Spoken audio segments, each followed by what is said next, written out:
So, ibig sabihin, si Tambi, kaya nga itong, kung satisfied talaga yung mga tao kay BBM, ba't hindi nag-rub off kay Tambi? Well, hindi kasi kilala ng tao yung... Sorry, Senator. So ngayon, ang ano ko, hindi siya kilala ng tao. So paano magra-rub off? Hindi nga siya kilala ng tao. Ang mga nakakakilala sa kanya, puro trolls niya. Paano yun? Hindi naman Hindi nakakaboto yun. Di ba? So ngayon, parang inaano ko na, kung satisfied, hindi. Parati siya nakikita, nakasama ni BBM. Or ganun din talaga na hindi talaga kilala si Martin Romualdez. Hindi talaga siya kilala.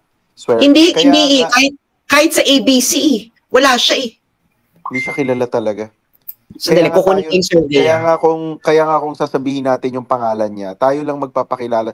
My God, he's a common noun, believe me. Hindi kahit sa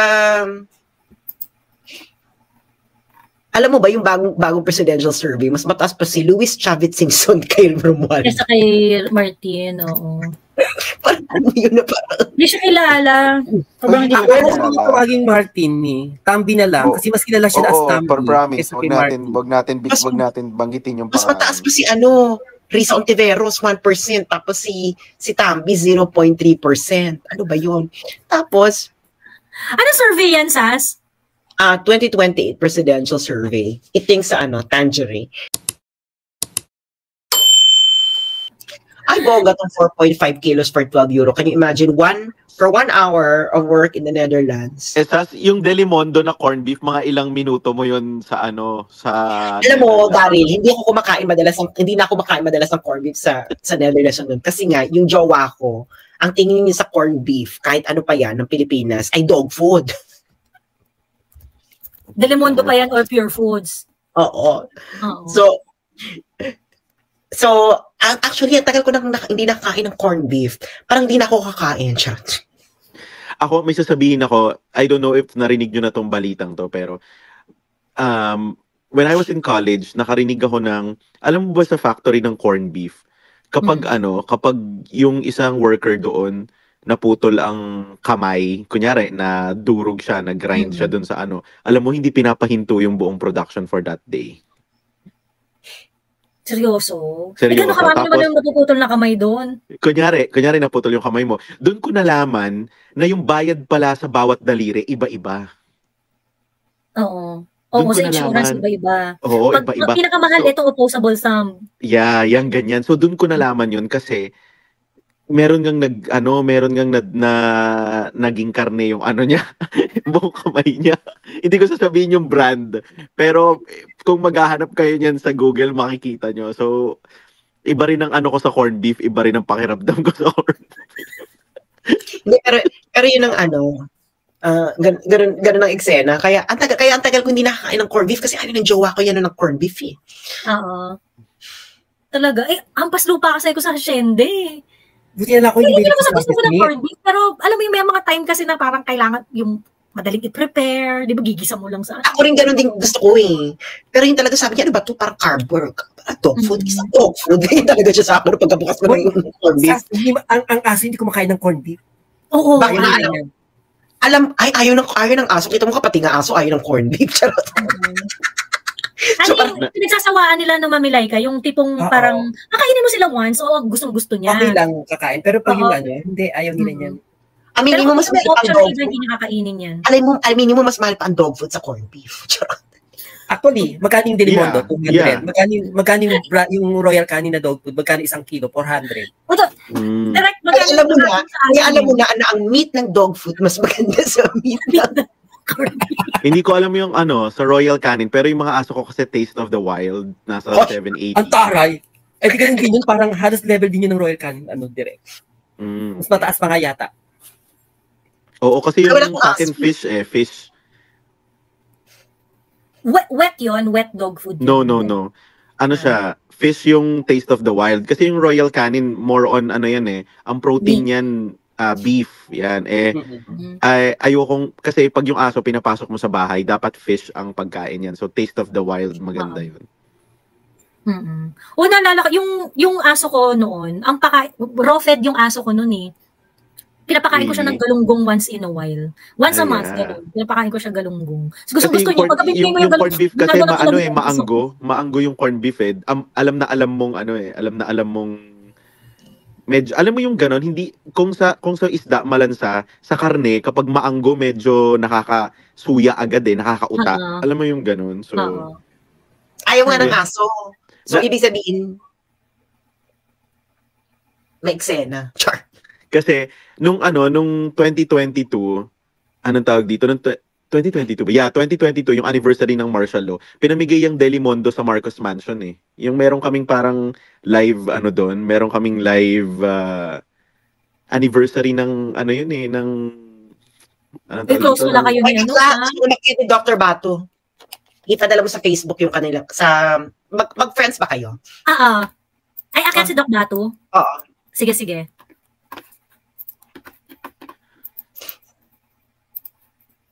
Hindi, pinamimigay lang yun sa hindi kami friends ni Katrina. Ay, hindi ko siya nakakausap or Hindi mo siya friend? No. Sino friend mo? Kasi nagkaroon ng corned beef.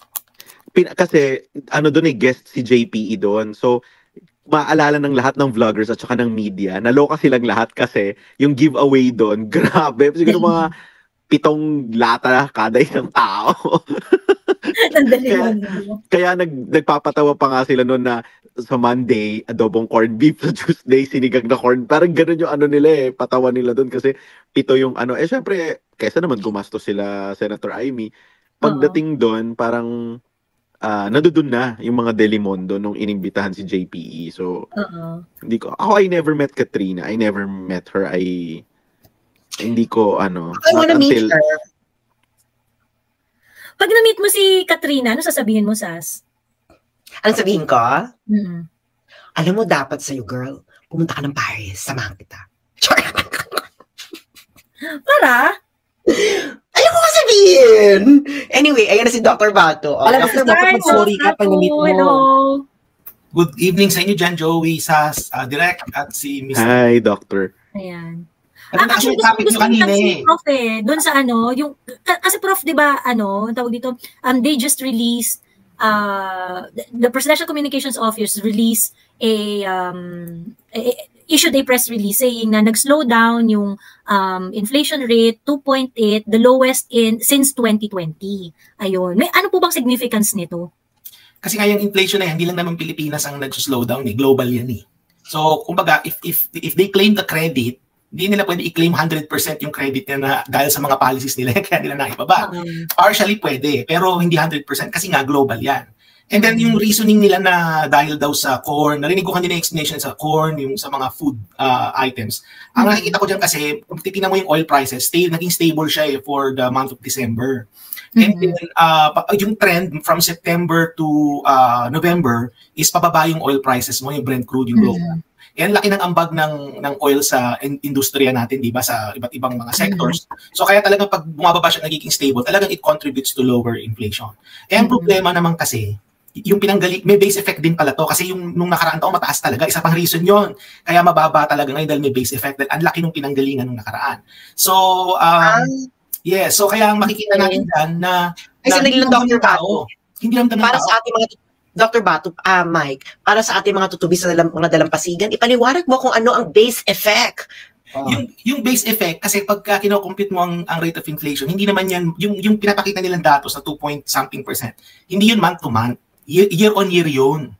Kung titingnan mo yung rate of inflation nung nakaraang taon, nung same month, punta tayo sa PSA ha, para hindi tayo hindi accurate yung ating datos. There was a time na naging 8% pa nga ito yung rate of inflation natin. So for, tagal naman mag-load ng PSA, Diyos ko po. Ayan, tingnan nyo ha, nung January of 2023, it was 8.7%. So ang laki ng so tama ako sinabi ko kanina, that's around 8% for January nung nakaraang taon. So year on year yun, and laki na nung binaba. So meron siyang base effect, pero yung base effect niya pababa. So yun yun. Kasi ang laki nung pinanggalingan di ba? Ang taas ng pinanggalingan. Pero kung titingnan mo yung month to month, meron silang data nito So kung titingnan mo, Nung December 2023, nasa 3.9% yung dali. Wala akong makitang datos ng puro year on year nakikita ko dito eh. Pero kung titingnan mo yung month to month, hindi ganoon kaano yun. Hindi ganoon kababa yun kasi nga may base effect tayong kino-consider diyan. Ngayon, ito pa pala kasi napag-usapan niyo rin kanina hindi ramdam ng tao, di ba? Which is very true. Kasi ang inflation kasi cumulative yan eh. Di ba? So nagpapatong-patong yan. So kung nanggaling ka ng 8-point-something% noong January hanggang ngayon, nag-accumulate na yun. Kaya tinanong mo yung mga kababayan natin sa, punta ka sa palengke, punta ka sa kanto, mumurahin ka lang ng mga yun pag tinanong mo, ramdam mo ba yung mababang inflation? Mumurahin ka lang ng mga yun. Sabihin sa'yo, hindi namin ramdam yan. So yun. So ang issue dito talaga is kailangan ma-improve ng government yung standard of living natin. Yan doon talaga yun. Kasi parang telepono lang yan eh. Yung linya ng telepono. Hindi mo talaga mararamdaman, sabi mo, inflation, lalo na telepono is a necessity na sa Pilipinas ngayon, no? So, hindi nila mararamdaman na bumababa, pero kung magkaroon ka dyan ng 5 players, and then they will attack the other, and then their marketing strategy is by price. Bababaan nila yung presyo. Doon mararamdaman nila. Hindi naman nila nararamdaman kasi nga, pareho pa rin naman yung mga tao nandiyan. So, yun, na-discuss nyo rin kanina, Sas, no, yung mga policies na banggit may narinig ko kanina mga monetary policy, yung mga interest rate. So yung interest rate kasi, ano yan that is monetary policy yan. Ang nagsaset niyan is the central bank, yung Bangko Sentral ng Pilipinas. In theory, ang central bank in theory, independent yan from the government. That is in theory. Meron siyang, may independence ang monetary authorities. Kasi nga, dalawa, di ba, may fiscal policy. Fiscal policy, that is budget, yung paggastos yan ng government. And then you have monetary policy, which controls money supply, nandiyan na yung interest rate, exchange rate, sila yan, Bangko Sentral yan. Pero ang ginagawa rin kasi ng governments natin, rather ng central bank, pag mataas ang rate of inflation, tinataas nila yung interest rate para bumaba yung spending. Ang nakokontrol nila dyan is the demand, yung demand side ng economy. Pag ang demand side ng economy mo is nagko-contract yan, there is a tendency na bababa yung prices. Bababa yung general rate of inflation kasi nga, there will be less money in circulation. Diba, meron tayong concept na there's too much money chasing too few goods. May ganung konsepto. So, pag mababang money supply mo sa economy mo, the tendency is may bababa niya ang rate of inflation. Pero ang problema kasi sa Pilipinas, yung rate of inflation na nararamdaman natin, hindi siya generated ng demand side ng economy. The inflation na experience natin ngayon, most of it is generated sa supply. Generated sa supply side ng economy. So which means na ang solution mo dyan, hindi yung monetary policy.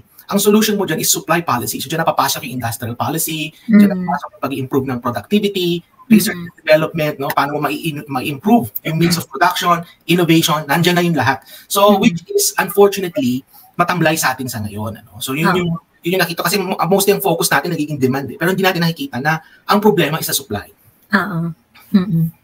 And ito yung observation mo rin last prof. Yung mga nakikinig sa amin, mag-take down notes kayo kasi meron tayong final exam. Speaking of exam, nag-take ako ng exam. Prof, bago naman. Nag-check ako ng exam. Minsan kasi, dito ngayon it's 11 in the morning dito ngayon, is West Coast. Nag-check ako ng exam, and classical game theory, di ba? Nag-check ako ng exam. And then, nakikinig ako sa inyo, tapos sabi ko, teka muna, baka puro mga economic policy na pinag-uusapan dito. Oo nga, kailangan ka namin talaga, Prof. Message ko si Sasas, bakit nga ako na ng topic? Prof, di ba may yung observation niyo po last time, yung na-mention ninyo na yung mga gains na nire-report is ampaw. Kasi while merong mga improvements sa numbers, wala siyang sustansya dahil yung mga key metrics, like for example, yung manufacturing, yung sa agriculture, these are actually going down, drastically going down. Yung contribution ng agriculture sa GDP bumababa, yung contribution ng manufacturing sa GDP bumababa. And it is very alarming, you said, because kung ito ay bumababa, kung ito ay bumababa, yung increase dun sa GDP natin is contributed by something else na walang pangahawakan na something reliable dun sa ekonomiya natin. Yun yung aking pagkakaintindi dun sa huli nating usapan. Pero relevant po ito kasi parang walang yung nire-report na growth walang sustansya ba? Wala siyang pinaghuhugutan. Alam mo kasi ako, ang aking basis dyan is yung opinion polling. So, titingnan mo yung mga opinion polls about the state of the economy. Regardless of the polling firm, mapa-Okta man yan, Pulse Asia, kung sino-sino pa. Makikita ninyo na yung main concerns talaga ng tao is rate of inflation, yung sahod, diba? Yung economic, which means na yung mga growth rates na naipapakita natin is hindi siya nagtatranslate into tangible benefits to the people. So tangible benefits yan. Ang nangyayari niyan kasi, Joey, tsaka sa ating mga nakikinig, is yung growth na yan, ang nakikinabang dyan, ilang tao lang. Kumbaga hindi siya nakakaabot sa ordinaryong mamamayan. So for sure may nakikinabang sa growth na yan, Joey. Meron. Sino? Yung mga iilan nating mga kababayan na merong control doon sa means of production. So yun. So sila yung nakikinabang dyan sa growth na yan.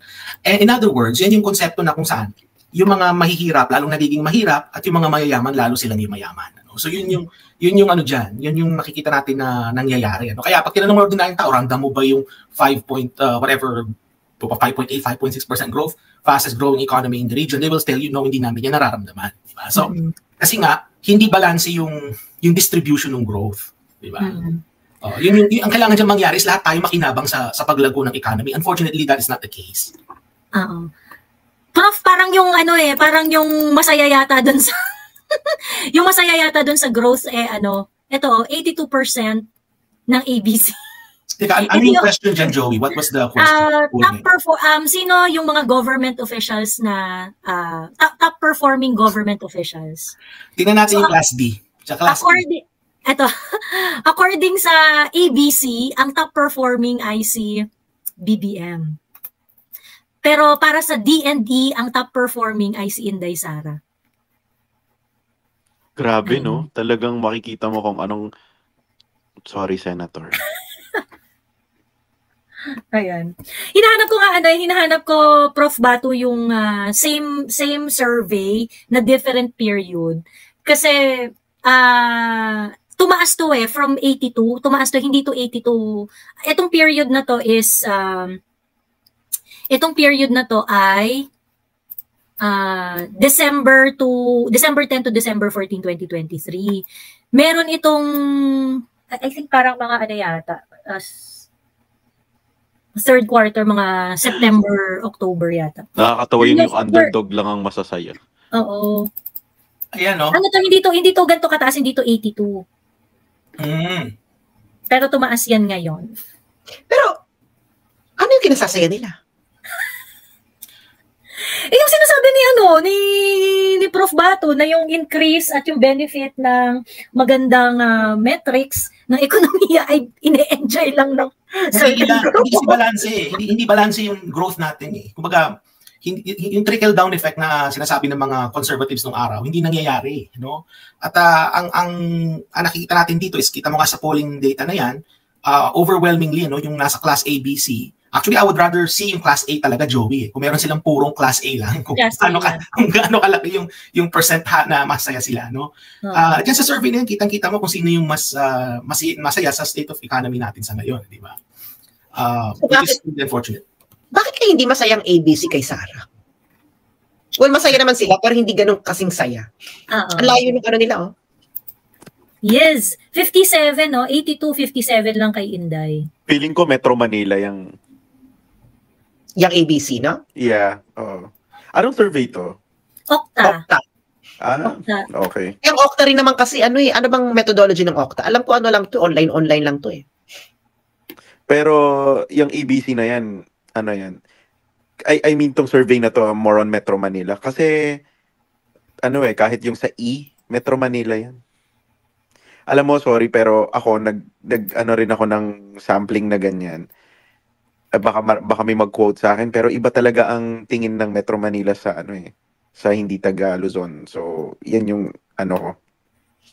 Kahit dati pa. So, kahit anong talaga ni Inday. Tingnan nga natin yung... Actually, ang ang mas pinagkakatiwalaan ko, Pulse Asia. Nationwide daw siya, direct. Nationwide survey daw siya. Pero anong methodology ng Okta?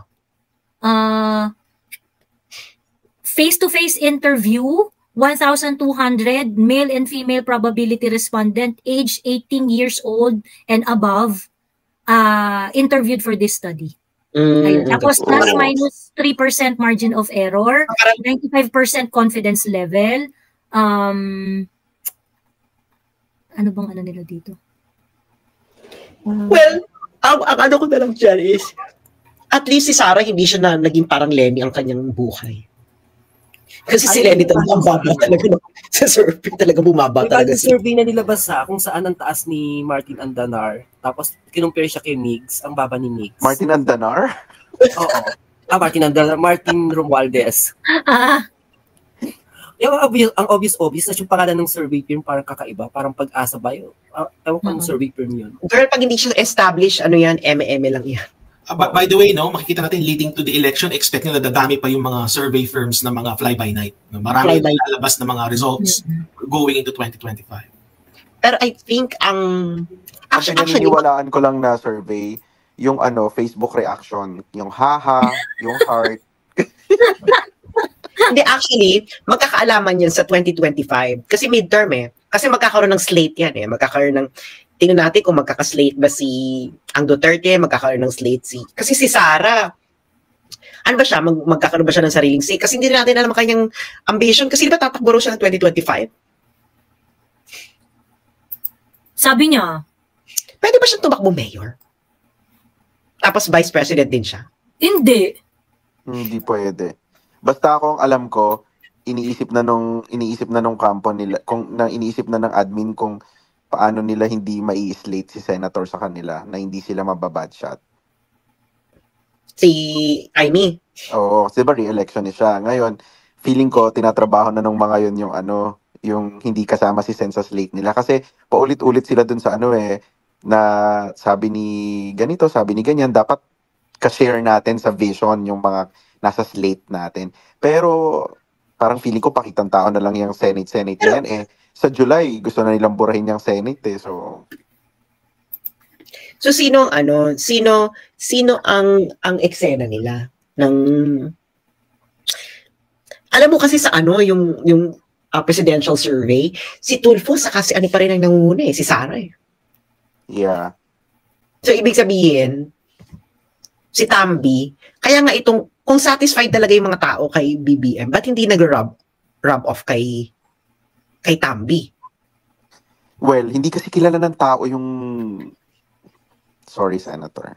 So ngayon, hindi siya kilala ng tao. So paano magra-rub off? Hindi nga siya kilala ng tao. Ang mga nakakakilala sa kanya, puro trolls niya. Paano yun? Hindi naman diretso. Hindi nakakabote. Di ba? So ngayon, parang inaano ko na, kung satisfied, hindi. Parati siya nakikita, nakasama ni BBM. Or ganun din talaga na hindi talaga kilala si Martin Romualdez. Hindi talaga siya kilala. Swear. Hindi kahit sa ABC, wala siya Hindi siya kilala talaga. Sandali, kukunin yung survey. Kaya nga kung sasabihin natin yung pangalan niya, tayo lang magpapakilala. My God, he's a common noun, believe me. Hindi kahit sa alam mo ba yung bagong presidential survey, mas mataas pa si Luis Chavez Singson kay Romualdez. Kesa kay Martin, oo.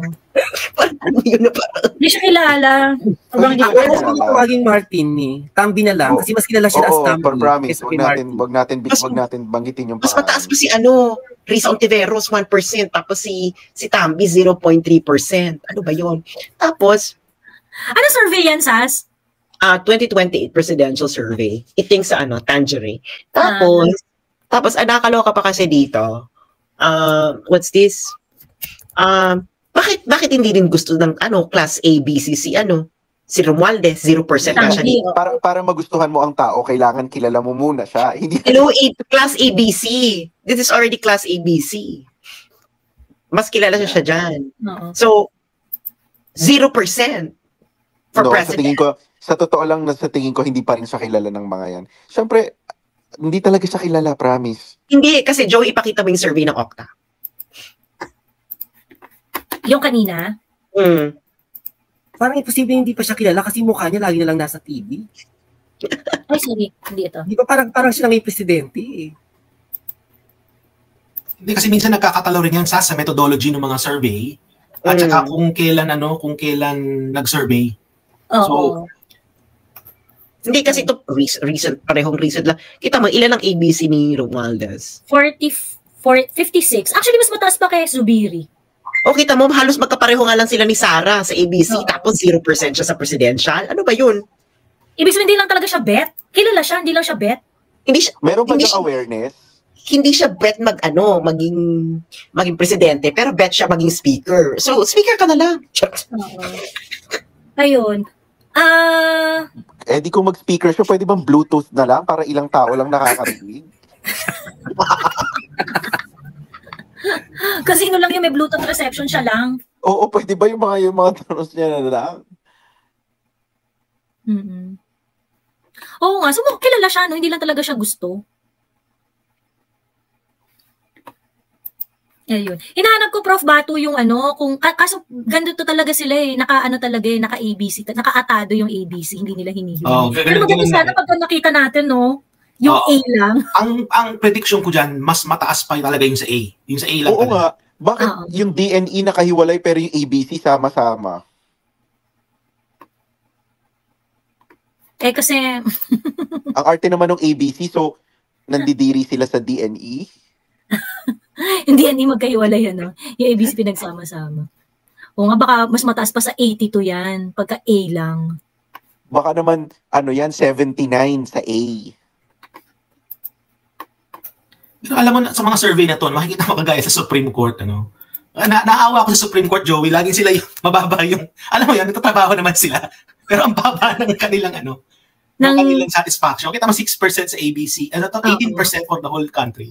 Talagang dami-daming trabaho ginagawa ng Supreme Court. Kasi siguro, Doc, yan yung sinasabi kong hindi sila kilala no? Alam mo yun pag tinatanong ka kasi, pag tinatanong ka sa survey na, happy ka ba sa ganito?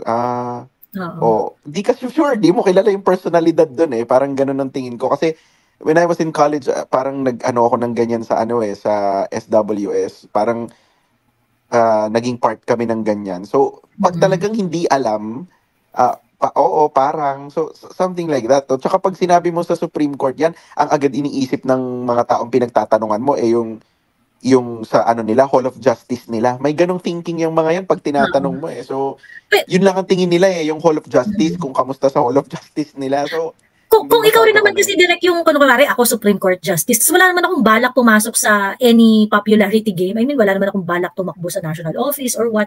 Wala naman value sa akin yan Totoo, walang diba? Drama Maghanap nga ako ng Supreme Court Justice na gawan ng drama. Unless unless kunwari ikaw ay galing sa judiciary, pag interested ka na pumasok sa Cartio. Oo. Then it would become a very important metric kasi papasok ka doon sa magmamatter yung awareness and awareness ng tao. Pero pag kunwari yung mga Supreme Court Justice na wala naman talaga silang pake sa politics, wala naman silang balak tumakbong congressman or senador, ganyan. Hindi naman importante sa kanila to Diba? Actually, kahit doon sa tinatanong ng survey, hindi importante yan. Kasi, Diyos ko po naman, ano naman ang chance ng ordinaryong tao na makarating yung kaso niya sa Supreme Court? Exactly. So ngayon, ang reference talaga nila dyan, yung Hall of Justice nila, yun ang tingin nila. Yung sa amin, okay naman, parang ganun So, wala ka talaga makukuha matinong sagot kapag ganyan. Tsaka yung piskal, yung mga piskal, akala nila part yan ng judiciary. So, bawa yung pag tinanong mo sa justice, yung piskal namin, mabait yun. Yun pa. Akala nila part ng judiciary ang piskal. Ayun. Pero meron din ganyan sa survey yung anong tawag dito, yung Public Attorney's Office, yun din ang tinitingnan nila sa city nila, yan ang iniisip din nilang ng Supreme Court. So, medyo medyo malabo yan. Kaya kung, diba, not unless yung mga napapanood nila sa balita na mga parang kinakatigan ng Korte Suprema, pag yun naiiwan yun sa alaala nila, yun may maalala sila, pero pag wala talaga, wala Ngayon. Ay, maganda itong pinoint out ni Dorothy. At the end of the day, dun sa survey na yun, ang pagdating sa botohan, mas marami pa rin yung D&E. Kaya hiniwalay? O yan yung point yan? O yan yung reason? Well, ang tawag dito, kumbaga, parang kahit pa sabihin natin na mataas si BBM dun sa ABNC, which is, kumbaga, parang more or less we can understand why they are happy with what's happening right now. Pero, if you're going to look at it, kasi kaya ka naman nagsasurvey na to, gusto mong makita ma-predict yung behavior ng, ng vote when the counting of preference matter. So, at the end of the day kasi, mas mataas ang number na botante ng DND. Pero Dr. Bato, is it parang conclusive? Is it, sa tingin so this survey shows na popular pa rin si BBM? Oo, kasi nga kung titingnan din natin maganda tingnan din yung kanilang sampling na error din kasi tsaka ilan yung survey. 3%, Doc. Plus minus 3%, 95% confidence level. Ilan yung in-interview nila na face-to-face? Sa Okta yan ha, yung face-to-face. Yeah, 1,200. 1,200. Okay, so from a statistical point of view, reliable yun. Ibig sabihin nun is, yes, tama ka direct sa question mo na mayroong popularity pa rin, particularly nga sa ABNC classes, mas malaki yung, statistically significant yung kanyang popularity. Yeah. In contrast, makikita mo na mas mababa yung popularity niya dun sa class D&E, which is interestingly, naka-disaggregate siya, nakahiwalay siya dun sa ABNC. Ang suspecha ko dyan is, mas kakaunti yung sinample nila ng ABNC at mas marami yung sinample nila from D&E. Kaya na-lump together yung ABNC. Kasi kung kukunin mo lang sila individually yung ABNC, magiging unreliable siya, lalaki yung sampling error niya. Kaya ganun yung nangyari dyan. Pero yan ang huling baluarte ng mga politiko. Mahirap kasi humanap ng ABC na respondents. Pero yung huling baluarte nila, yung ABC, yan ang huli. Kapag yan na ang hindi ka na popular dyan, yun na. Totoo. Tama kanina, binagsabi kanina, nasa NCR sila mostly, tsaka sa mga malalaking city. Yung mga ABC na, nasa Cebu yan, nasa Petro Manila, NCR, Region 4A. Nandyan yan sila eh. Kaya maliit yan. Pero madadalute, Doc Bato, yung galing sa DNE kasi syempre dapat naka-ratio in proportion din yung laki ng sampling ng D saka ng A sa population ng DNE versus sa ABC. Totoo yan, tama. So ibig sabihin commission to ng someone from the government, I suppose. Okay, ang pagkakaalam ko sa mga survey na ganyan, kapag commissioned yan, usually in-embargo nila. Kapag yan sila lang yung naggawa niyan, yan yung nire-release nila publicly. Usually this usual case. Pwede natin i-confirm, baka na, Joey, baka mayroong informasyon dyan na kung sino nag-commission. But I doubt. Tingin ko yan yung kanilang periodic na survey na periodic yung survey na yan na ginagawa nila. I might be wrong. Alam niyo na ba ang chismis sa Australia? Anong meron? Kasi daw, siguro naman alam niyo naman to, na pala, hindi, inimbita pala siyang mag-emerald. Mag-lunch. Inimbitahan si John Mayer. Mag-ispluk-ispluk. Okay. Una bilang isang speaker, tapos yung ikalawa, lunch. With Twice pala yung imbitasyon. Yes, pareho niyang, ayoko nga. Ganon. Sabi ko, tari naman ni John Mayer. Ganon. Yan ang chismis sa Australia. Sa Australia lang naman yan. Actually, ang tawag dito, parang nilangaw yung una niyang event eh. Nilangaw yung una niyang event. Tapos yung sumunod na dalawa, ang sumipot lang, si Inday. Walang pumunta na inisnab ng mga male Duterte. Australia. Inisnab ng Australian government. Inisnab ng Australian government. May sino nagpa-event? Si Hello Kitty. Si Hello Kitty? Pumunta siya sa Davao. Given na yun talagang istabin siya because yung sa Australia? Sa Davao, sa Australia. Sa Australia pala. Pumunta si Hello Kitty sa Australia. Ayun. Pumunta siya sa Australia. So pagdating niya doon, syempre expecting si Kasi Joey, 6% lang daw yung class ABC while 78% yung D, 16 yung E. Saan yan? Ay, sabi ni si Haya. Ito, teka. Sino si Haya? Ayan. Ito, 6 lang yung class A, B, C, while 78 yung class D and 16 yung class E. Ayan. 6%. Ay, kasi hinahanap niya, no? Hinahanap ni Doc Batu kanina. So kung tama yung impormasyon ni si Haya, no, kung i-disaggregate mo further yung A, B, and C, mag-generate siya ng mas malaking sampling error. So kaya ang ginagawa nila dyan, pinagsasama nila yan when they report it. So significant to kasi kung 78% yung class D, and then ang laki nung kumbaga yung mas mababa yung support, no? Yung nung D sa current president. That is a significant result, ano? So if you're putting on strategies, you should be worried. Patingin nga ng ilan siya sa D. Teka, balik tayo. Ano ba tayo? Class D ba tayo? I think class D tayo, no? Kasi si Direk lang naman ng class A, B, C dito. O hindi Ang basis Class D for Delimundo. Malaki pa rin siya. Malaki pa rin siya. Malaki pa rin Audit lang siya sa E. 71%, di ba? Audit lang siya sa E. So, kaya ang sabi ko, hindi ko tinitingnan yung survey kasi nga si Gloria nga, mostly negative ang trust rating. Natapos na yung 10 years niya. Kaya nga ako yan din ang tingin ko dyan Ito, ano lang yan ano lang yan, pampaingay. Hindi, ang ano ko naman is parang Pinoy. Lahat, sino ba dito ang gusto si Pinoy after ng Manila Bus Hostage Crisis at nagkaroon ng redeeming factor? Ako kasi after ng Manila Bus Hostage Crisis, sabi ko, ay Diyos ko, wala na tong presidenteng to. And then, wala, na parang, di ba may mga, mas grabe pa nga doon, di ba? May away din pamilya noon, di ba? Sina Peping Coangco, saka sino ba yung isa? Si Tingting Coangco, gusto nila mag-resign si Pinoy, di ba? Punta pa sila ng EDSA. Oo. Wala rin man nangyari. So I think it will be like Pinoy 2.0 na galit lang, pero no, na parang okay lang na nandyan ka. Pero he's still popular. For me, he's still popular. He is still fair. Ano pa lang to simula pa lang nung kagaya ng sinabi ko kay Joey, etong nangyari sa PI, eto pa lang yung simula ng awareness na there's something wrong. So, start pa lang to. So, I think marami pa rin hindi nakaka... Hindi. Kasi itong nangyari sa PI, this is the time that people really heard Duterte. Gets mo? Kasi before, wala naman nanonood kay Duterte kasi nga, di ba yung SMNI ilang beses nilang ginurgur. Tapos, kinokontrol nila yung algorithm ng Facebook. So, mababa yung viewership ni Digong sa gikan sa masa para sa masa. Nung nagsalita na nung sa Davao, kita mo nga yung, di ba, sa Rappler nga, ang difference nila, si BBM, 76,000. Si Digong, ang kanyang viewership, 2 million na. Pareho lang naman yun na araw. So, at Rappler pa yun, no? So, there's something going on. Kaya tama ka, Direk, na ito pa lang ang simula ng lahat. It's really the start. Yeah.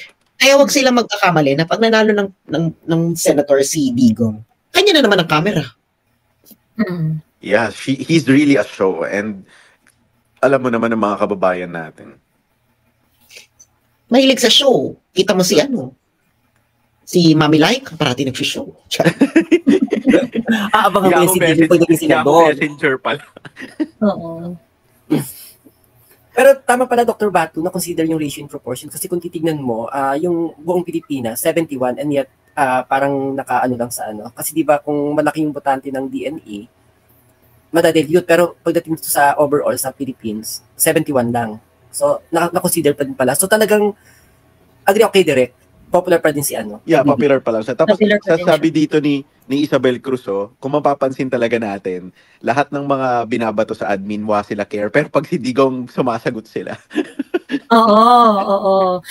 Ano ang tawag dito? May impact talaga. And I think talagang nire-recognize naman nila na talagang malakas si PRRD. Hindi. Kasi may mga in-house survey yan. Titignan pa rin nila kung gaano pa kapabilis. Kung ganyan. Kaya ang ginagawa nila kay Digong, tinatanggalan nila ng platform. Kaso, sila alam nilang malakas kasi nagkaroon ng yung fact na di ba, yung COMELEC biglang sinabi nila hindi na namin bibilangin yung pirma. That's a de-escalation Kumbaga parang they are trying to certain extent nag-yield sila dun sa demand ni PRRD na stop nyo na yung PI na yan. Well, of course, hindi naman tayo convinced sa ginawa nila na yon, pero at least merong reaction for them to de-escalate, diba? Well, coming from someone na nasa media, alam mo talagang malakas yan kasi ni isa sa mga mainstream, wala namang may gusto kay Digong pero wala silang magawa kung hindi ibalita. Yun eh, kaya alam mong malakas. Wala silang choice eh. Ako, nasa showbiz ako, so alam ko na aside from ayaw nila kay Digong, syempre meron na yan, may pagkaano na, may Tambi factor na yan because Tambi's all over media. Yung powers niya dyan talagang hawak niya na yan. Pero wala silang magawa because people, nagtatype yan sa YouTube na Duterte speech. So, kailangan nilang makinabang doon. So, makikita mo talagang malakas. Ako, yun lang ang ano ko eh. If you type, nung araw na yan, BBM speech na hindi yan popular now. Pero Duterte speech sa Facebook, popular now. So, maano mo talaga, makikita mo talaga. At nasa Twitter, yung bangag is number 2. Pero yung bagong Pilipinas is just number 9. So, makikita mo talaga eh. Ako, from this, from my angle, damang-dama ng mga taga-social media yung yanig nung, So, imagine, yung compare Quirino Grandstand to Davao. Tapos, super laking event na ginastosan. Tapos dito sa event na to, parang ang ginastos lang yung panghakot ng monoblock sa plaza ng Davao. Tapos biglang mas malakas yung nasa kanila yung tingin ng tao. So, alam ko damang-dama na yan, lalo na ng mga galamay nila yan. So, yun lang yun. It's just the start. That's the start. So, dapat di na lang sila nag-launch niya. Gastos mo, direct? Sobrang gastos? Ang chismis kasi, sinabayan nila yung Davao. It's very ambitious. Alam mo, ganun talaga tingin nila, no? Alam mo, yan ang ikababagsak nila eh. Number 1, iniisip nilang kaya sila nanalo last election ay dahil sa sarili nila. Lakas na lakas sila sa sarili nila. Kung sinabayan nila tong Davao na to, ito ay isang indikasyon na hindi talaga sila ang malakas nung nakaraang election. Dapat, kung talagang matalino ka, kung nag-iisip ka talaga at nakaangkla ka sa realidad, dapat may realization ka na yan eh. Yung nangyari sa Davao at sa Quirino Grandstand, dapat naisip na nila na, putang ina, 50,000 lang kami initial. Pagkatapos ng live, 50,000 lang ang views namin. Sila nung natapos yung live nila, 1.2. Alam mo yung ganyan, ako bilang isang mukhang pera at ang kinikita ay nasa views, ang bilis kong kinumpute yan. Bakit i-cover ng Rappler yung speech ni Duterte? Kulang na lang isuka nila si PRRD. Bakit? Pero tingnan mo kinita ng Rappler sa 1.2 million. Anong 1.2 million? 2.5 na direct. 2.5 No, I'm talking about after the live became after. Oo. Pagkatapos mag-off nung live, yun kasi ang pinakamalaking kita when it comes to views. Yung katatapos mo mag-live, yung surge ng tao. So ngayon sila after mag-live ng Rappler sa Bagong Pilipinas, 50,000 lang yon, 54 or 57 basta it didn't reach 60. Pero tong kay Digong, yung live nila kay Digong, 1.2 nung naging was live, nung hindi na sila is live, 'di ba? So ngayon, yun yung kinumpute namin ng team ko. So isipin mo yun, no? Hindi nila pwedeng hindi pansinin because that's income. Yun yung ibig kong sabihin ng, aside from pinakikinggan, tinatangkilik eh. There's a difference ng nagmamatter ka at saka kumikita ka eh. So, yun yung, I'm sure yung mga nasa analytics din ng government ngayon, iniisip nila na, nakikita nila rin yan. Putya, hindi lang may audience eh, may support talaga eh. So, ang nakita na bagong number, 76,000 kay BBM, 2.7. Diba? Grabe, 20,000 lang yung nadagdag dun. 20,000 lang yung nadagdag dun sa... wala pang yan. Wala pang 20,000 pesos yan yung nadagdag dun. Pero yung kay PRRD, dumoble. Imagine. Actually, may interest. May libog kasi may libog kasi si Digong. Na pag magsalita siya, pag nagsalita siya, magigising yung kalamnan mo na gusto mo siya, ayaw mo siya, manginginig ka eh. Oo, kahit ayaw mo, kailangan mong pakinggan para makapag-react ka eh. Yun yung parang kailangan demands mong mapakinggan. attention. At saka, naiintindihan din eh. Yan yung reverse ni Lenny saka ni Bongbong noong election. Na si Bongbong, tinatangkilik, pinapakinggan, ganyan. Ngayon, ang nangyari ngayon, na Lenny si Bongbong nung natapat siya kay Duterte. Hindi yung bagong Pilipinas speech niya talaga. Parang Lenny speech. So, launching ng pagka-Lenny ni Sinabi ko nga kay Joey, yung speech doon ni BBM, speech ko na yun nung grade 6 ako tumakbo akong president sa St. Joseph Elementary School. Diyos ko, ano ba yun? Diyos ko, ay nako, alam mo ako, gusto ko sanang, kaso nasa Davao si Senator noon eh. Si Senator kasi sobrang critical yan sa speech ng kapatid niya. Kaya nga hindi sila okay ni Vic Rodriguez eh.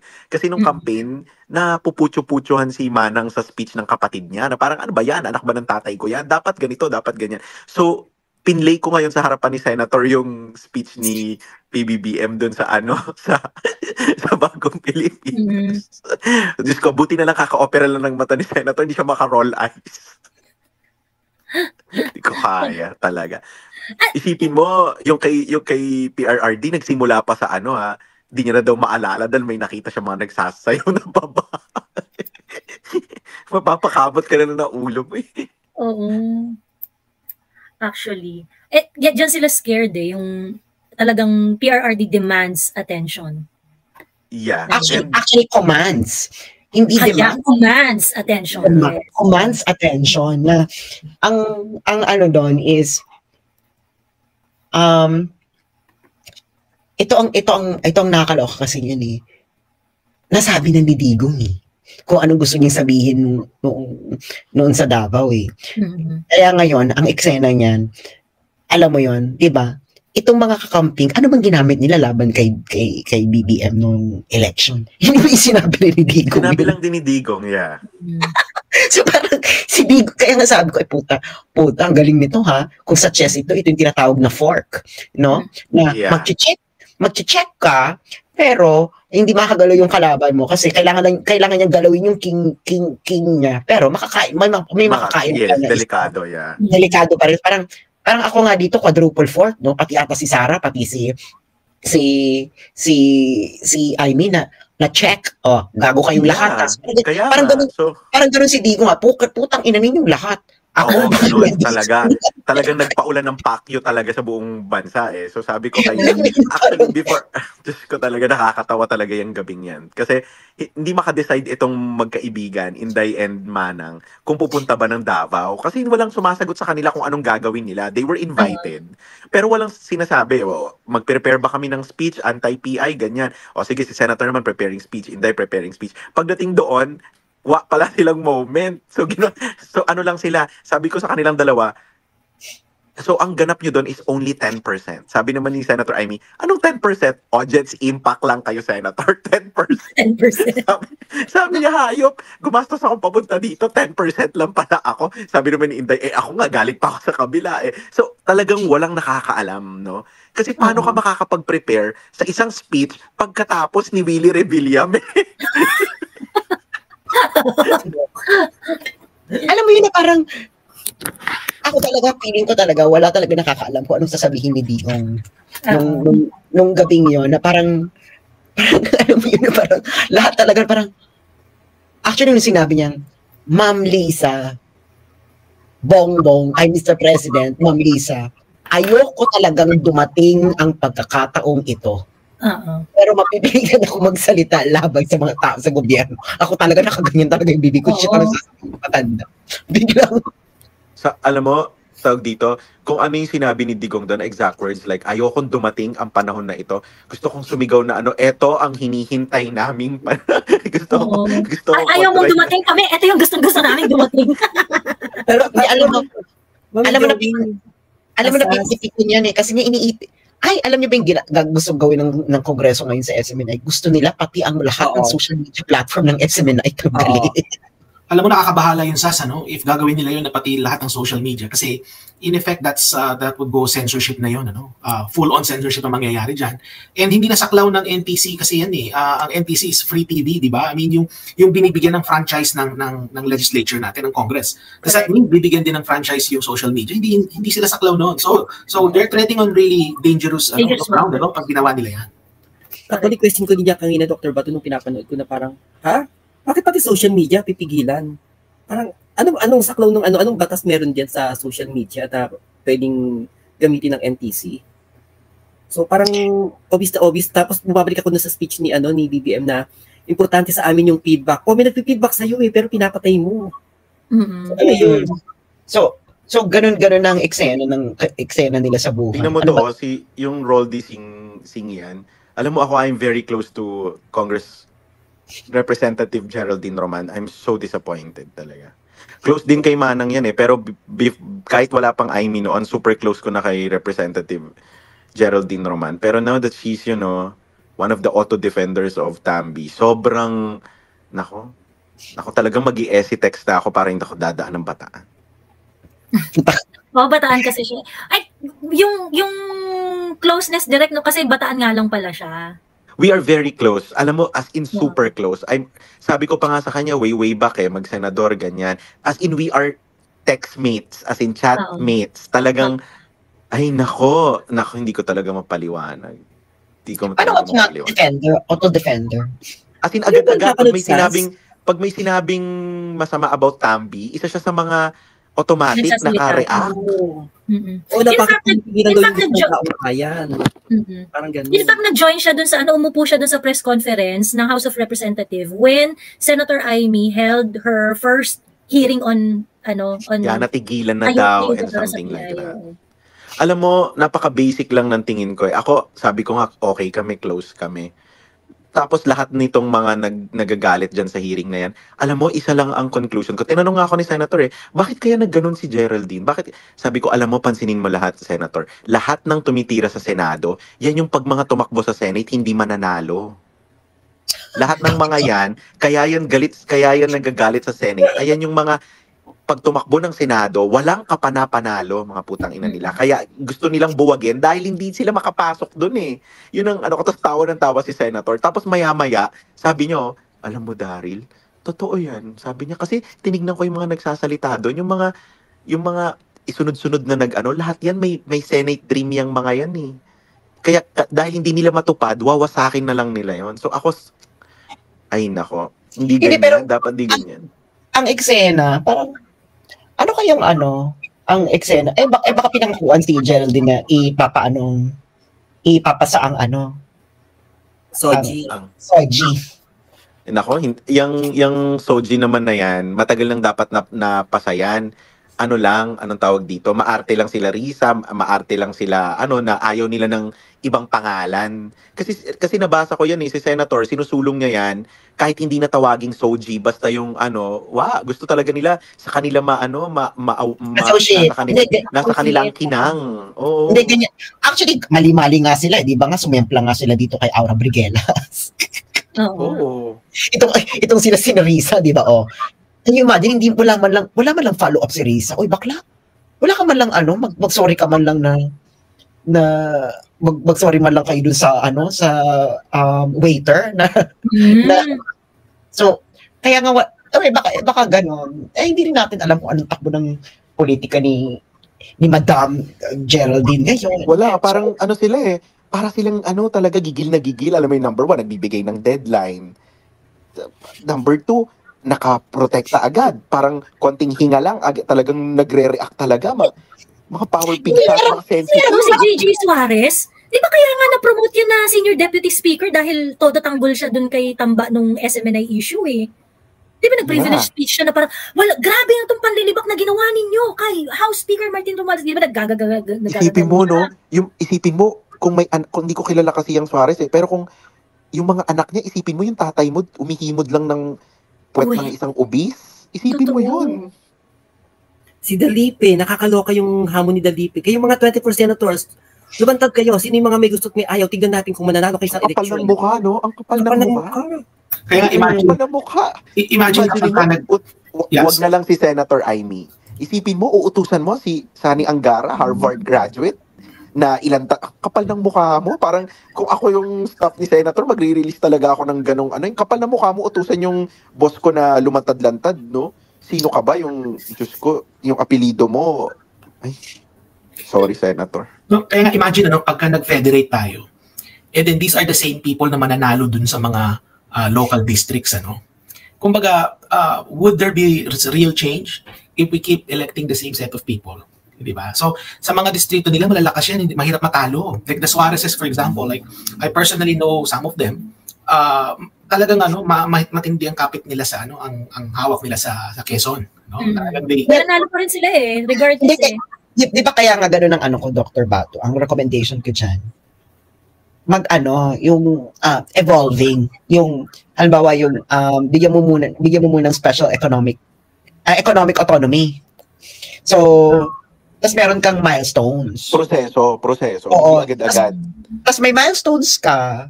Tapos, yeah, you can do with your economy, have your own policies relevant to your development. Tas may milestones ka. And then, you don't kasi bang allotment ngayon, di ba yung ano ba yung ang tawag sa allotment nila, IRA? Yung IRA, Internal Revenue. IRA, Internal IRA, Revenue Allotment. Ngayon, kung ikaw may special economic status, wala kang IRA, you will, ang ano mo is, it's gonna be your loan. If you will want money from the central government, it will be in the form of loan. Mm-hmm. So ganun. Kasi nga, ano ka you're gonna have a special economy. Ngayon, yung mga walang special autonomy, edi nakadepende ka sa central government. You don't have all these things, no? So merong graduation. Alam mo, meron kang graduation na okay, in 5 years time, you're gonna be reassessed. After 10 years, gonna be reassessed. And syempre, ikaw, part of economic autonomy, you can take out loans, no? Mm-hmm. As a special economic region. Ngayon, kung hindi mo mabayaran yan, mapunta ka ng mabaon-baon ka, that's a time na natatanggalin yung economic status mo kasi mag-take over uli yung national government. So wala ka. Hindi ka graduate. Sorry. Ganon. So ganun ang eksena. So, ngayon, kung nagsasucceed yung ibang special economic regions, kaya magkakaroon ng migration yun doon pupunta yung mga tao, doon mag-work. Wala ka. Ano ka dyan? Poverty ka lang dyan sa region mo kung wala kang ganong eksena. Yes, Dr. Pato. Maganda yung konsepto na yan ng mayroong ladderized, kumbaga, no? Ayun, ladderized. Ladderized siya. So, umaakyat ka sa baitang hanggang sa ma-reach mo yung sinasabi nga ni Sas kanina na special economic status. Maganda yun. Kasi may accountability mangyayari dun eh. Kumbaga, pagka hindi mo na-reach yung status na yun, you'll be accountable dun sa mga botante mo, di ba? Sa mga constituents mo. Oo, kasi yun ang aspiration mo eh. Aspiration mo federal region. So, okay, bibigyan ka muna namin ng special economic, gawin ka na special economic region. Diba, meron kang economic autonomy for certain ganyan, Charva. And then, ayun. Kasi pwede ka magka-local, plebiscite na region eh. O ano ba, gusto niyo na ba federal region? Siyempre, they will assess it according to the performance of the region as a special economic zone, di ba? Pero Sas, naisip ko rin to na merong mga lugar kasi sa Pilipinas na talagang mahirap talaga sila. And then they keep in the same set of families, So kahit na, kumbaga, alam na ng mga tao na economically miserable yung lugar nila, but then lagi ang nananalo yung same group, no? Kasi nga, yung ayuda system, yung tinatawag na clientelism. Yan, oo. Yung merong may clientelism na nangyayari dyan eh. So parang principal agent na nangyayari dyan. Mm-hmm. So ang nangyayari is they keep electing the same people. So iniisip ko sa ladderized system, meron dyan mga provinces or regions for that matter na malileft behind talaga sila. And then you will have same set of families and personalities na nagpapatakbo dun sa lugar. Kasi nga, as long as mahirap yung lugar na yun, they can keep themselves in power, and then kung ano man yung transfers na nakukuha nila from the national government, they can appropriate it to themselves. Yeah. So, yun yung kailangan nating ma-root out dyan, yung kultura na kung saan na yung ayuda system, no? Lalo na sa mga mahihirap na lugar. May nagbanggit dito ng BARM. The problem with BARM, kasi meron silang automatic allotment. 80 billion ata sila per year. That's not conducive. It's not an incentive to actually do well. Kasi meron ka ng sure na 80 billion income eh. Every year to, di ba? 80 billion ba every year? So, hindi siya maganda na eksena kasi, anong gagawin nila for the 80 billion? Di supportan lang nila yung administration. Oo. Dapat naka-earmark base sa performance, di ba? That's still clientelism. Dapat, parang ano yan eh, parang when you turn 18, gusto mo ng freedom, okay, go ahead, get your freedom.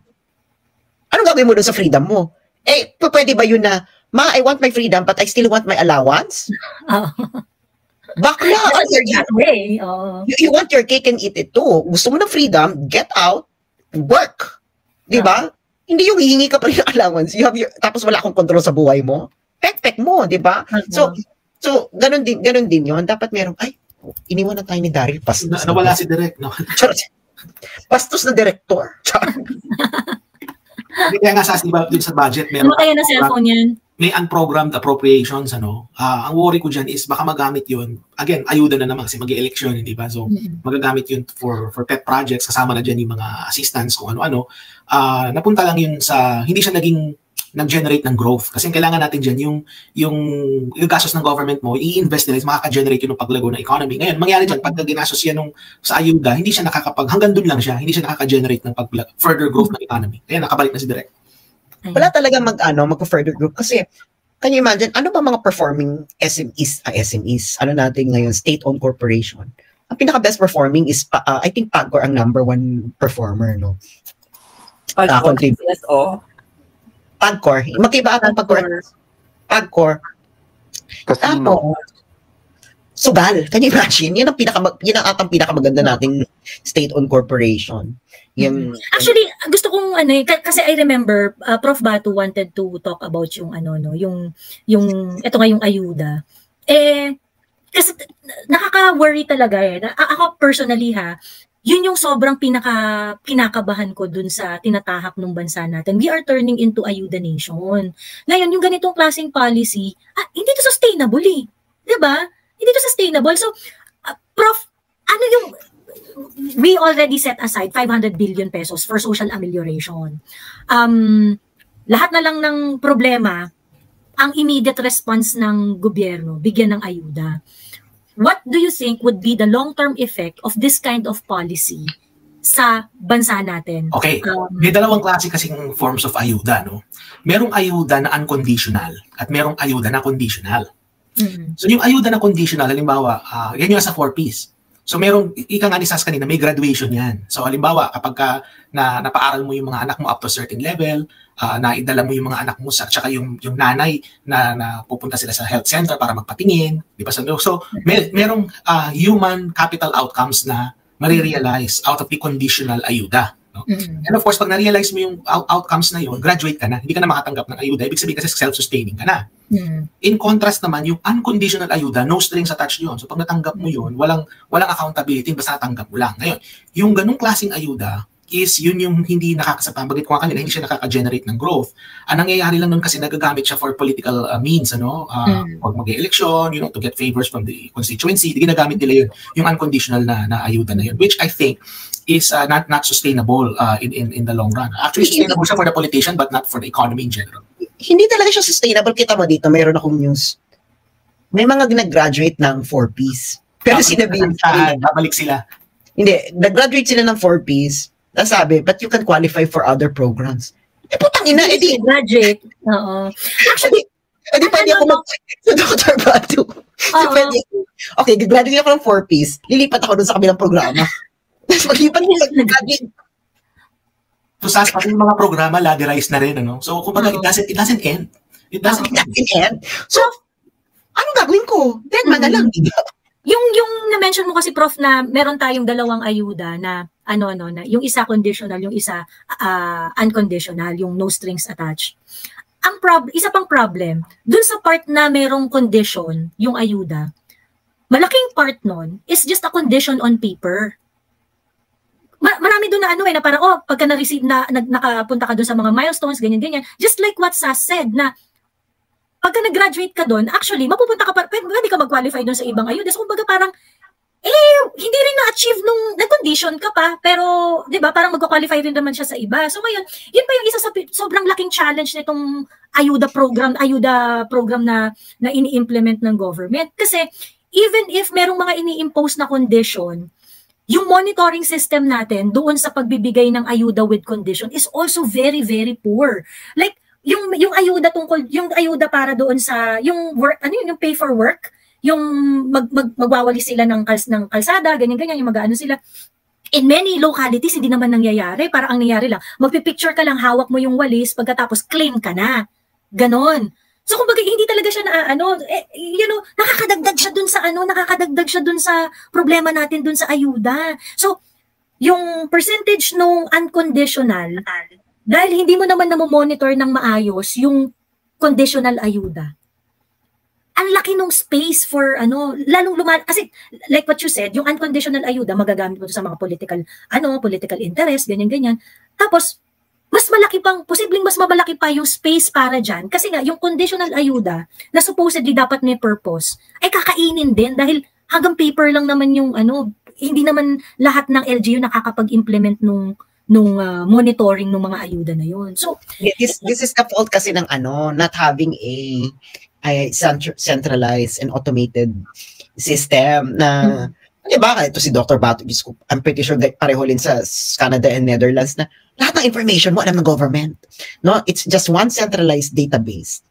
Ikaw ba, Dr. Bato, na-access mo ba yung information mo dyan na isang access lang na everything, your taxes, your ganito, diba? Sa revenue, meron kami dito ng Revenue Canada, yun yung parang BIR dyan. So pagka pinignan mo yun, lahat ng income, lahat ng pretty much all of your financial transactions nandun. Baga lahat ng pera. So alam nila yun. Sas doon ka din, di ba kung kailangan mo rin ng mag-apply ng unemployment benefits, doon din sa system. Doon din sa system na yun, no? Is it not centralized yun sa Canada? Depende sa kasi ganito kasi federal din kami dito. Federal kami dito eh. So kung iba-iba yung Yeah, so kung provincial yung program, may sarili sila, pero kung federal, meron din sila. So yung for example, yun sa revenue, sa taxes mo, sa federal yun. So lahat ng federal programs a-apply mo mula sa immigration hanggang sa immigration programs, hanggang sa mga ayuda, no?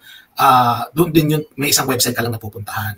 Oo. So, kasi ganun yun eh. Kasi nandun yung income mo. Hindi ka pwede kasi you need to, tapos syempre tatanungin ka, putang ina, bakit 2 taon ka na wala kang trabaho? Di ba? Alam mo ba? Wala kang ginawa? Hindi ka ba nag-entrepreneurial? Anong ginawa mo? Kasi alam mo dito, welfare state kami, di ba? So may mga ayuda rin kami dito. Ngayon dito, halimbawa, natatanggal ka sa trabaho, meron kaming employment insurance. Yeah. And then alam mo, pagka nag-file ka ng employment insurance, kukulitin ka talaga dito ng government. Kukulitin ka every month. Sabihin sa'yo, naghanap ka na ba ng work?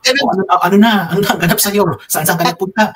Magsabit ka ng listahan ng mga company tinawagan mo, ganun yun, kukulitin ka talaga nila. Ako nga noon, wala akong alam na pwede pala akong mag-apply ng unemployment benefits. Mag-apply lang ako ng unemployment benefits. In-enjoy ko talaga siya ng after, nung last kong trabaho, sabi ko, putang ina, hindi mo na ako nag-apply ng unemployment benefits kahit kailan. Enjoyin ko na lang ngayon. So malaki-laki yung natanggap ko, no? Kasi can you imagine, that's like 7 years of working na wala akong, nawala akong ginawa. Sabi ko, pera ko rin naman to. Pero yun na nga, every month, kailangan mo mag-submit na, ganito, nag-apply ako ng ganito, ng ganyan. Pero syempre, pwede mo siya i-chos-chos, no? Pero, hanggang 3 months lang. Tapos after 3 months, after 3 months, tatanungin ka na. As in, may face-to-face interview yan. Kamusta ka na? Anong ginawa mo na? Anong eksena mo? Anong problema mo sa buhay? Bakit hindi ka makapaghanap ng trabaho? Kami maghahanap ng trabaho. Ano gusto mo? Ganon. Yung ayuda with no strings attached, I think that should be illegal. Yun yung, that should be illegal. Joey, alam mo yung unconditional ayuda na yan, marami tayong evidence dyan na either pinagre-reband lang, pinagsusugal, nagsasabong, di ba, may pinibibili ng alak. Tax-free rin siya eh. Yung ayuda, Dr. Bato, tax-free rin siya kasi yung social welfare benefits, it's taxed. So, kakaloka. Hindi kasi yung taxes, kasi yung mga tumatanggap ng ayuda, yung kanilang income falls na dun sa exemption. Kasi di ba may tax up to certain level, zero tax ka, wala kang bayaran. Yung mga tao, 20K below, gano'n. Yeah, so wala silang bayaran tax dun. Kasi nga wala silang nire-report na income, di ba? Oo. Pero to foster responsibility and accountability, they might want to, kasi since ito ay binigay sa iyo, galing sa kaban ng bayan at natanggap mo, di ba yung parang, I don't know, yung parang, kasi ang nangyayari, Professor Bato, dahil nga free money talaga siya, hindi na i-instill na meron kang, when you receive this is pera ng bayan. And you are responsible in making yourself useful para sa bayan. Ganon. Nawawala yung ganong, I do not know how to incorporate that doon sa ayuda program. Pero it has to be there. Hindi po pwedeng magre-receive ka lang pagkatapos, thank you ha. Hindi ka, Joey, ganito nakikita kong solution dyan, Kasi kaya naman merong ayuda is primarily to address the issue of hunger. Kasi yun walang pagkain ng tao. Why not just give them in kind? So nabaw, nandiyan yung mga kadiwa, di ba? So ginagawa naman yan ng government eh. Merong may mga program na ganyan na okay, may dadaan yung kadiwa. Pero hindi siya national, kumbaga, hindi 100% coverage. So nabaw, pupunta yung truck ng ayuda dun sa barangay nyo, merong mga gulay, may mga protein, rice, etc. So you can use yung food stamps mo to purchase food, Bakit hindi na lang nila gawin 100% na talaga siya, in kind siya, kaysa cash. Kasi kung cash, dyan na napupunta yung reband, yung alak, sugal, doon na napupunta yun eh. Pero kung pagkain talaga, mas magiging maganda yung outcomes. Kasi sila pa yung magiging buyer ng mga produce ng mga farmers. I mean, may guaranteed buyer ng mga local produce ng mga and incentivize rin nila yung parang mga maliliit na farmers na sige, sa inyo kami bibili ng kunwari kailangan namin ng 100 kilong sibuyas, ganyan. O sa inyo kami bibili. I mean, 'di ba? It is also a good way to to ensure income para dun sa mga maliliit na farmers eh. I do not know why they of course they wanted this because nagagamit nila dun sa mga political interest nila. Kaya yung AICS, yung AICS ba yun yung assistance to yung AICS program which is yung assistance to individuals in crisis situation Talagang nagagamit yun for political purposes. Halimbawa yung mga namatayan, 'di ba, yung mga pagpapalibing, yung mga gastos, yung mga biglaang ganyang gastos. Talagang alam mo yun, although DSWD siya, palakasan pa rin yan eh. Palakasan system pa rin para ma-avail mo yung mga ayuda.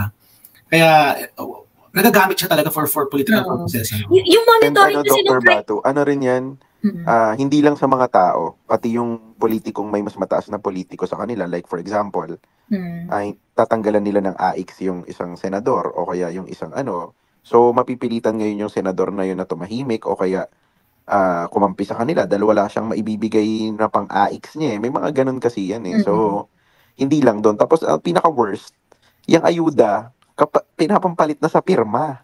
So, sobrang 360 talaga yung epekto niya eh. Diba? So, hindi mo naman maano yan. Ang dating naman yan, kontrabida ka sa tao. Binibigyan na nga kami. Ayaw nyo pang binibigyan lang kami. Diba? Yun kasi yung parang ang dating hindi ka naman makatao. May binibigay na para sa kanya na wala siyang gagawin. Anong gusto mo? Parang paghirapan pa yung pera na sa kanila din naman. May mga ganyan pa mga banat yan eh. Syempre, kukunin namin yan. Pera daw namin yan eh. Bakit di namin kukunin? Kaysa naman ibulsa lang nila. Yung mga ganon. So, mahirap din eh. Kapag may emotional value na yan. Kahit pag gano'n. Pag nilagyan ng drama Direk. Oo, talaga. Totoo. Ang hirap ipaliwanag. Pero, pag sinabi mo na, kinukonsinti yung katamaran, ganyan. Ay, hindi katamaran yan. Yan eh. Kasi alam mo, pinauso ng pandemic yan eh. Pero kasi nung time na di ba kinokontra nila yan nung nagpaayuda si PRRD nung pandemic? Kasi doon nag-start yung cash assistance ng iba't ibang ng iba't ibang mga local government units sa iba't ibang family who lost their job, ganyan. I think at that point, dapat na nagkaroon na rin ng guideline ng bonggang-bongga that it can only be used in extreme situations. Tapos yung meron, kumbaga parang before ka magbaba ng ayuda, dapat meron itong deliberation why such thing is to be undertaken. Kasi kung ngayon, parang dahil ginawa nung panahon ni PRRD, parang feeling nila ngayon, ba't pag si PRRD pwede, pag kami, hindi, ganyan. Tingin ko dapat nung panahon na yon, nagpay tayo ng attention doon sa guidelines kung kailan lang tayo magre-resort sa ayudahan. Kasi ngayon parang nangyari dahil kasi 'di ba it resulted to I don't know, maybe baka kino-contribute nila na yan is yung ayuda na yan is one of the reason why mataas yung trust rating ni PRRD, ganyan. So they wanted some. So gusto nila magpaayuda rin sila. I do not know, baka may relationship yun, so that's why they want to do this. Kasi talaga namang magta-translate yan into popularity in one way or another eh. Hindi, alam mo kasi Joey, kung titingnan mo yung kasaysayan yan, ang explanation kung bakit nagkakaganyan is hindi nung araw hindi na fulfill ng government yung mga ganyang functions. So, halimbawa, pag may namatayan, pupunta ka sa congressman o pupunta ka sa mayor, tulungan mo kung may namatayan, wala kaming pera, wala kaming panlibing. So, ang gagawin ni mayor, out of his own pocket, which in turn, kinuha niya kung saan, di ba? So, yun yung ginagamit nila na panggastos sa mga ganyang mga requests kasi hindi na fulfill ng state yung ganong klaseng welfare system na gusto ng tao. Okay. So, ngayon, ang nangyayari is nagkakaroon ng means yung ating government mismo para ma-provide. Kaya nga may mga ayuda program kasi may pondo na, di ba? Ang nangyayari pa rin is yung mga tao lumalapit pa rin dun sa mga politiko. Kaya alam naman natin ang DSWD mismo, mayroon na silang ganung program. Kaya hanggang ngayon, nagagamit siya to achieve political ends ng mga politicians. Although, meron ng source, nakukuha na sa central. Hindi na kailangang mangupit para maibigay sa tao. Hindi na kailangan gano'n kasi meron ng source. So yung mga tao na pipilitan, nasanay na sa ganung culture, they still approach the politicians for that purpose. And ginagamit naman din yan ng mga politiko para ma-sustain yung kanilang power, para makip sila sa mga pwesto. At saka tama si Direk, nung nung panahon before COVID, ang meron lang talaga is conditional ayuda. Yun yung 4Ps. Panahon pa rin Pangulong Gloria yun eh. And then nung nag-pandemic na, tsaka dyan na sumulpot yung unconditional, hanggang ngayon, nandyan pa rin siya. So may punto ka rin, Joey, na it seems na malamang parang ginagamit din ito ng mga politiko, no, para ano mo yun, to achieve political ends. Kaya they want brownie points. They want brownie points because yung level ng political discourse, lalo na sa DND, lagi yan lagi yung, hindi ko naman malalapitan yan. Yung pag ikaw nakatanggap na ng pera. Kung naramdaman nila, di ba? Di ba ano yun sa DNE, it's either kakilala ka o naramdaman ka. Yun lang naman yun. Ay, oo, kanina pumunta yan dito. Ay, oo, nagbigay ng yan. Ganun lang naman sila. So yan ang yan ang politika ni Tamba Yan ang politika ni Tambi. Ganun ang iniisip niya na pag nagbigay siya, makita yung tarpaulin ng party list ng asawa niya. Basta ganun, gamit na gamit yung ayuda. Yung ayuda na yan, pandemic lang talaga yan sumikat So, alam mo yon, sa totoo lang, sa mga ganyan-ganyan, pinakakawawa din yung yung BNC, yung nagtatrabaho na nabubuwisan.